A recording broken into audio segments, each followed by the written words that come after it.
Hello everyone and welcome to episode 16 of my Orc Shaman level 1 through 60 playthrough in the Season of Discovery, where today I want to do a variety of different things, including some fun games that I want to play.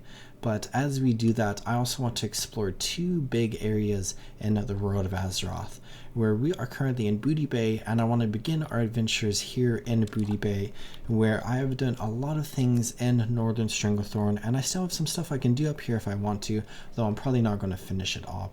But I have a ton of quests that have become available in Booty Bay at the Cape of Stranglethorn in Southern Stranglethorn that I can begin doing, and I can go ahead and just run around Booty Bay and pick up all these different quests, where I want to go ahead and just spend some time here in Stranglethorn Vale. Maybe I'll gain a level, maybe I'll gain like 2 levels or something, and I just want to get a bunch of experience. And then as we get all of this experience, I want to go ahead and head to another area of the world and begin exploring all of that, where I think there's a quest up here as well that I can pick up. Doesn't look like it, but that area of the world that I want to head to is Tanaris, where we have been to Tanaris a little bit in this series thus far, but I want to spend some time doing a lot of exploration. There's just a beam of light there, so we can go ahead and just begin exploring all of those areas.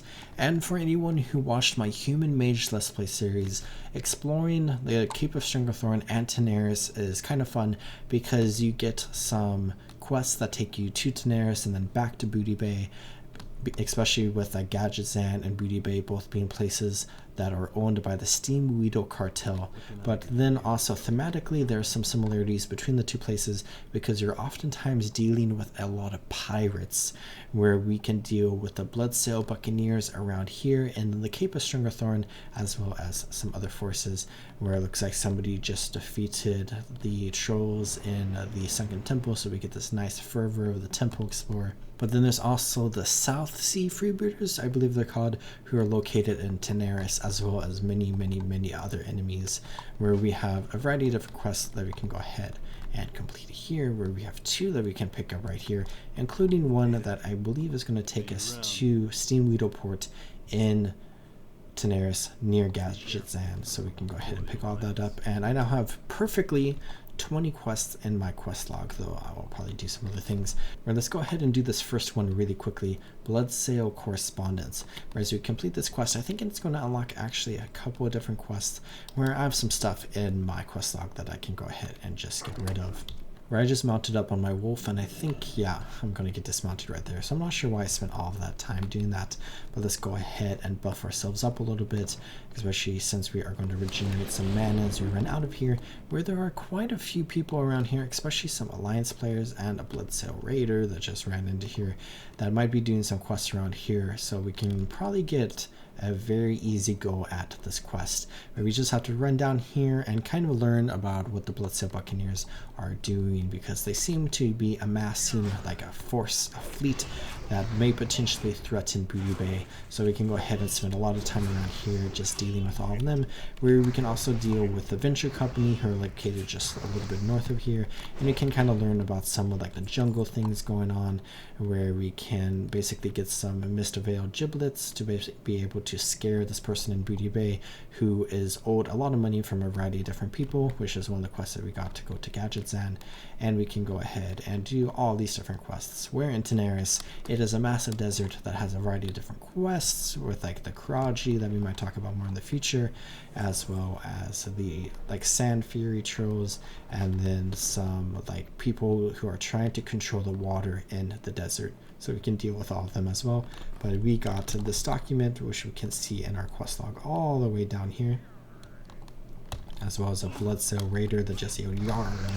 And we can see that your men are to secure a camp at this location and keep quiet. Wait for the signal from the southern command post before attacking. If anyone approaches, you kill them. And the map shows Booty Bay with the red X drawn precisely at the spot at which you're standing.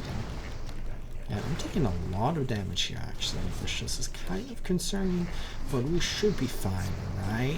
Right? Okay, there we go.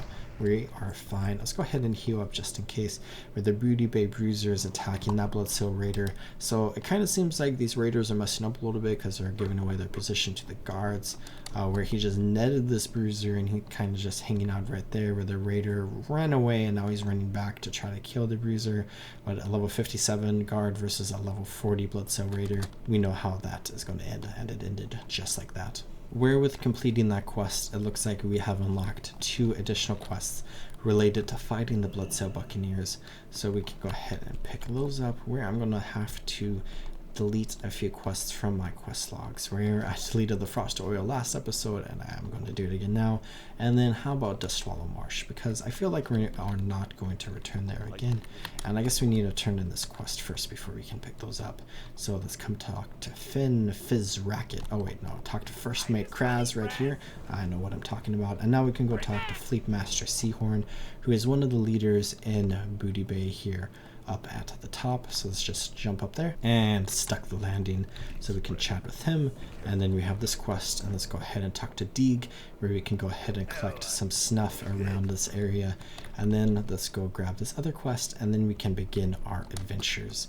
And we hear there are so many Alliance players all around this area, and a couple of Horde players too, which is nice to see. And I just love Booty Bay because it's just a very cool and beautiful location, and has a very nice vibe that you don't find in many other places in the game. But here's Dizzy One Eye, where we can go find his other eye. And now we are back to 20 out of 20 on our quest log. And if you look at Stranglethorn Vale, we have a ton of stuff still in the north, but now in the south as well, including some other quests that we can pick up, I suppose. So let's go ahead and exit Booty Bay once again and begin our adventures. Whereas we continue our explorations today, I want to do something kind of interesting, and that is to play 3 different games as we are doing quests. And what I mean by games is I want to go onto the wiki and do kind of like 3 unique activities that I enjoy doing on like normal Wikipedia and then in other gaming wikis as well.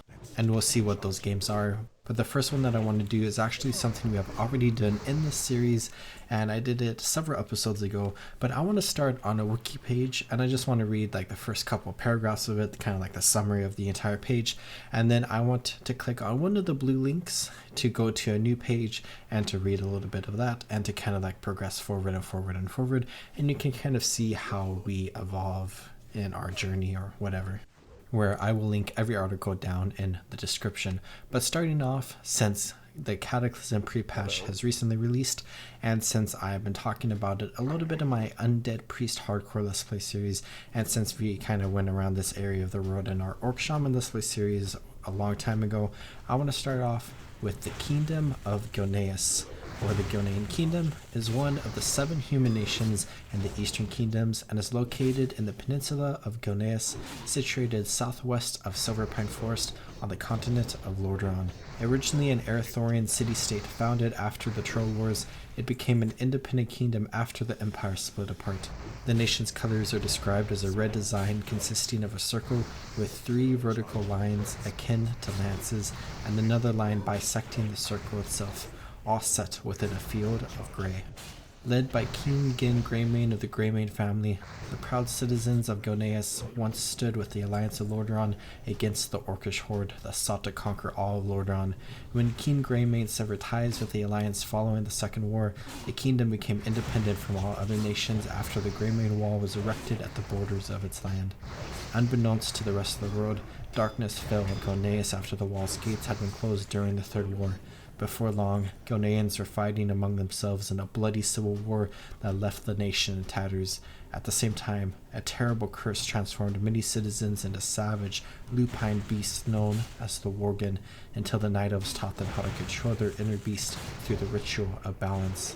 Following the Cataclysm and the destruction of the Wall, Sylvanas Windrunner and the Forsaken started the invasion of Goneus on the orders of War Chief Garrosh Hillscream, who sought the land as a strategic port for his war's efforts against the Alliance.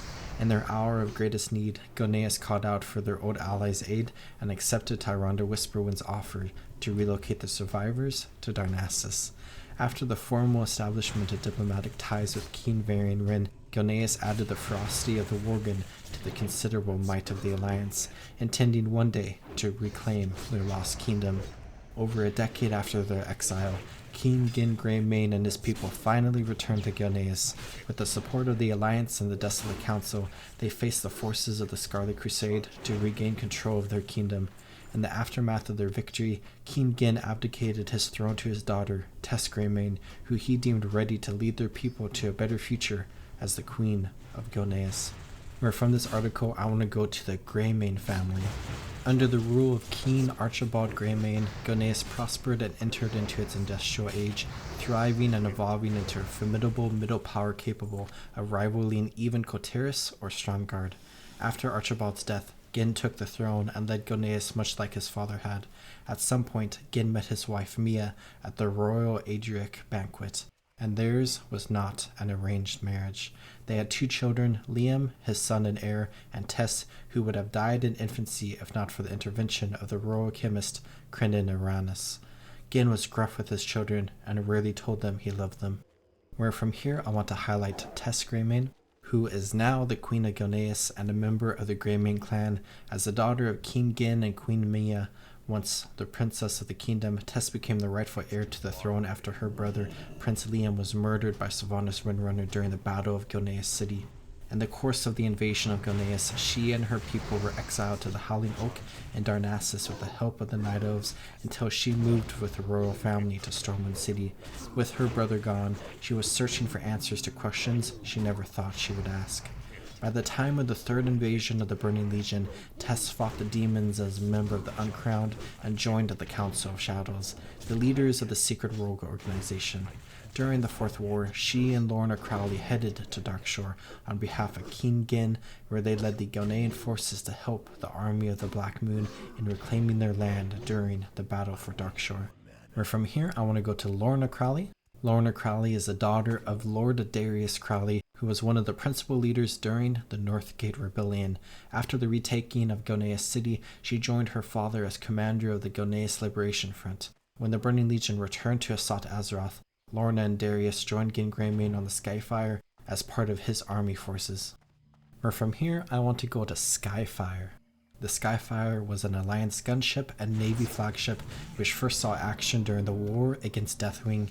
Since his first deployment against Deathwing himself in Dragonblight, the Skyfire served frequently in many of the Alliance's subsequent campaigns, including the offensive in Pandaria, the siege of Orgrimmar, and the war in the Broken Isles. Its prestigious service and fierce reputation led it to become known as the pride of the Alliance fleet. Originally captained by Sky Captain Swayze, following the defeat of Deathwing, the Skyfire was overhauled and placed under the command of Sky Admiral Rogers. The gunship would eventually be heavily damaged during a battle with the Horde's Windrunner fleet in Stormheim and subsequently crash, though much of the crew would survive. Where from there, I want to go to Pandaria, which is kind of an interesting thing to talk about because we have the Mist of Pandaria remix that is coming up, where Pandaria is the location for the Mist of Pandaria expansion, which happens after Cataclysm. Where Pandaria is the homeland of the Pandaren and birthplace of their ancient empire. Located in the southern part of Azeroth, Pandaria was shrouded by a magical mist by its last emperor after the Great Sundering 10,000 years ago, and thus disappeared into myth and legend. Only those Pandaren who left their homeland on the back of the great turtle Shinzen Su, including the renowned Pandaren brewmasters, have been outside of their homeland since. Some even came to the aid of the other races during the Third War. Or from here we can click on the blue link Mist, which will take us to the Mists of Pandaria, kind of like a piece of lore, where the Mists of Pandaria expansion is named after this idea of the Mists of Pandaria, where the Mists of Pandaria were magical mists conjured by the last emperor of Pandaria, Xiaohao, to protect his land from the Great Sundering at the end of the War of the Ancients. The mists hid Pandaria from the rest of Azeroth for over 10,000 years, until they parted following the Cataclysm and revealed the continent once more. In 10,000 BDP, Xiaohao sought the counsel of the great water speaker of the Jinyu, who, instead of good news, brought him news about the coming of a great catastrophe. Xiaohao embarked on a journey to get rid of his negative emotions like doubt and anger. After Xiaohao cleansed himself, using his staff Shelin, he merged his spirit with the land, causing his very essence to shroud Pandaria in thick mist for a year to come, and faded into a legend. Xiaohao, however, did so out of pride, which he never got rid of. The mists hid Pandaria so completely that outsiders who passed through the area in the following ages saw only open sea.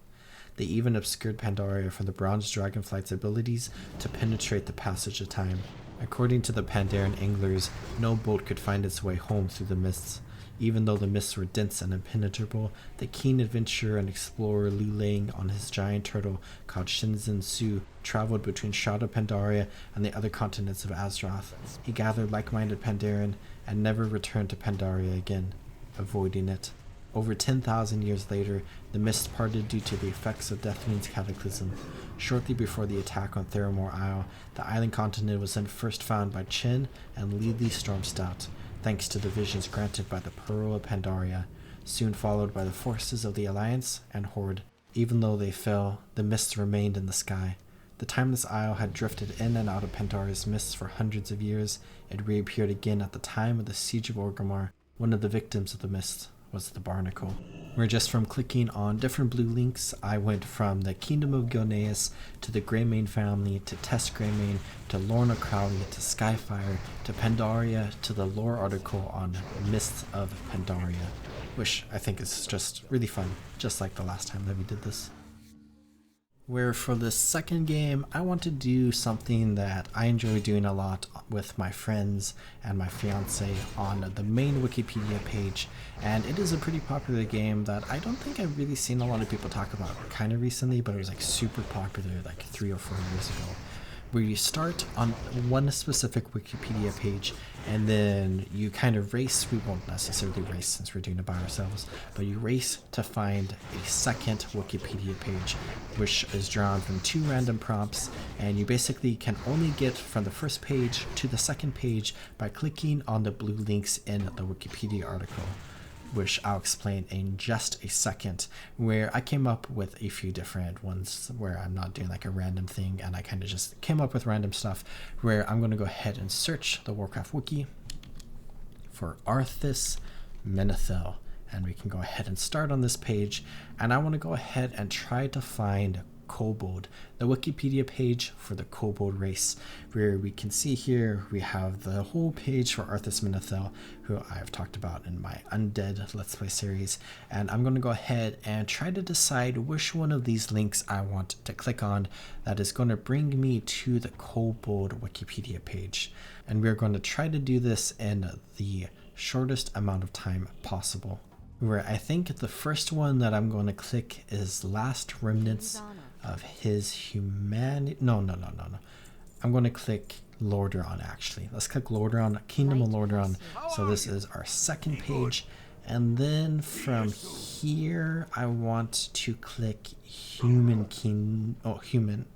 Works. So Human Kingdom. And then let's scroll down here a little bit. And let's go to the post-Third War, where we can find Goldshire. So this is our third click. And now I'm thinking, oh, we are so close. I want to go to Northshire Abbey. I think Northshire Abbey. And then it's probably on this page somewhere and I just don't see it. And here we go. Kobold Infestation right here. So how many clicks was that? That was 5 clicks, I think. So we went from Arthas Menethil to Kobolds in 5 clicks. Maybe there's a faster way you could have done this. Go ahead and try yourself. Where for our second run, I want to go ahead and start here in Keranos, and I want to go ahead and try to get to the Wikipedia page for Ilaria Windrunner, which I feel like this is kind of like a little bit more difficult than the last one, which is why I chose this, but probably still kind of easy. So let's go ahead and think, oh, this is going to be really easy actually. Hold on. Okay, so let's go to Alliance from the Keranos page. So this, I just had a white flash there, I'm so sorry. And then from the Alliance page, if we scroll down here to the Alliance of Lordaeron, we can see Regent Lord Anduin Lothar, who took all these people. Let's click on him, I guess. And then if we scroll down a little bit more, this is a really cool Wikipedia page, where we can find the Second War. So we've clicked twice. Okay. Alonsus introduced the new class of the Paladin, Turalian, Legacy. So Sons of Lothar. Okay, so we have 2 pages here that is going to lead to Ilaria. So let's go ahead and choose Sons of Lothar, which is the 3rd. And then here, Ilaria. There we go. 4 clicks. We went from Keranos to Ilaria Windrunner. Which Ilaria Windrunner is kind of a fun character because she is one of the main characters in the upcoming The War Within expansion. And now for the 3rd run, I tried to come up with something that is a little bit harder, and I want to go from the Twisting Nether, which is a really cool place, to Lily Stormstout, who is kind of like a medium level character from the Mist of Pandaria expansion, and a couple of other pieces of media, where this should be much more difficult. And I think I want to try to get from the Twisting Nether to Azeroth, and then from Azeroth we can try to get to like Pandaria or something, where I was just scrolling down here and I just saw all these expansions and I'm like, wait a second, but there is no Mist of Pandaria right here, where I'm just skimming through all of these. We could spend like a very long time trying to come up with like the best route possible, but I'm not really going for that right now. Where I think the first one that I want to click is World. So, Blaze the, that goes straight to Outland. I don't think I actually want that. Okay, let's actually click on Nauru, I think. So this is going to be my first click. And then from here, there's Ilaria Windrunner again. We can go ahead and click on, okay, I think there's a few good ones that we could click on, but I think the best one is going to be, let's go to Lordaeron. So this is our 2nd click, and now we have all these places where we can go to maybe Human Kingdom. Or alternatively, if you scroll down a little bit, can we find Stormwind after? Okay, here we go. Blue Link Stormwind. So that's our 3rd click. And then if you scroll way down here, there's so much lore. There's Varian's mom getting killed. Fun fact. We have Mist of Pandaria. Okay, so I'm reading through here. Chen Stormstout is not directly named, but now that I'm thinking about it, we could have found Thrall's page maybe. Where is Thrall right here? I don't think he is. Okay, I think if we click on Veil of Eternal Blossoms, I think the other best would be Pandaren, but let's go ahead and click on this. On the continent of Pandaria, that is a great cultural importance to both the Pandaren and Mogu. Let's go to Pandaren, and now I lost track. I think that was like 5 clicks. So let's go and try to, Chen Stormstar right at the top here, where if you scroll down just a little bit, I don't see, I feel like Lily would be here somewhere potentially, but let's go to Chen Stormstout, because I think a 100% chance that Lily Stormstout would be on Chen Stormstout's page. So I'm just going to click there. And then the Founding of Durotar, and then down to World of Warcraft, Mist of Pandaria, Lily Stormstout, right there. There we go. How many clicks was that? I think that was 7 clicks, so pretty good to get from Twisting Nether to Lily Stormstout, because I feel like those are 2 pretty different things. Where after having completed a bunch of quests in the Cape of Stranglethorn, I leveled up twice, and I returned to Orgrimmar so I could learn a couple of new skills, and then I went to Tanaris, where I picked up a bunch of different quests around here, and then I began my explorations of the desert, where I'm kind of just, killing some of the Wastewater bandits around here who are trying to control the water, and I'm going to kill some of the pirates, and do a couple of other things around the desert. But let's go ahead and continue with the 3rd and final game, which I am back on the Warcraft wiki once again, which I have done for the last 2 games, where for this game I want to go up to the navigation button, and I want to go ahead and click on random article, and I just want to see which articles are going to pop up for me that I can go ahead and just read maybe the first few sentences. So let's just go ahead and do a bunch of these articles. So the first one was a Black Dragon Whelp Fillet, which drops from Black Dragon Whelps in western Stone Talon Mountains, which this was added in the Cataclysm expansion and is a part of the Hungry Pups quest for Alliance. Now I got the Lawbringer Helm, which is the tier 1 armor set for Paladins, the helm piece from that armor set, and it drops from Gar and Molten Core. So this is a really cool piece of armor from vanilla World of Warcraft that Paladins can get, and it's part of their tier 1 tier set, which is super cool.